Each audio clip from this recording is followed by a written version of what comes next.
Баршаңызға қайырлы күн. Менің арнама қош келдіңіздер. Бүгін сіздерге өзіміздің үнемі жасайтын рецепт бойынша өте дәмді, ағзаға пайдалы, қып-қызыл борщтың жасалу жолын көрсетеміз. Алдымен сиырдың етті сүйектерін тұзын салып, бір қайнатып аламыз. Көбігін алып тастап, енді етіміз бая отта өзінің бабында қайнай береді. Біз оған дейін подливасын бөлек ыдысқа дайындап аламыз.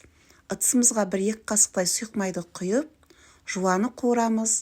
Үккіштен өткізілген сәбіз бен қызылшаны қуырып, араластырып, үстіне кішкене ғана томат қосып, бая отта жарты сағаттай бұқтырып қоямыз.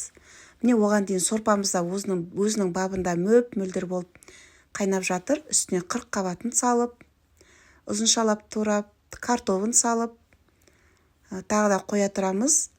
Жалпы борщтың өте дәмді болуы подливасына байланысты. Енді етіміз пісуге жақын қалған кезде осылай подливасын салып, араластырып, 1-2 лавр жапырағын қосамыз. 1 сарымсақты үккіштен өткізіп, салып, араластырып, 10 минуттай тағы да қоя тұрамыз.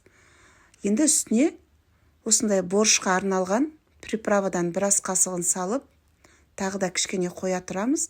Міне борщымыз дайын болды, өте дәмді. Осылай майонез қосып жеуге болады. Ас болсын.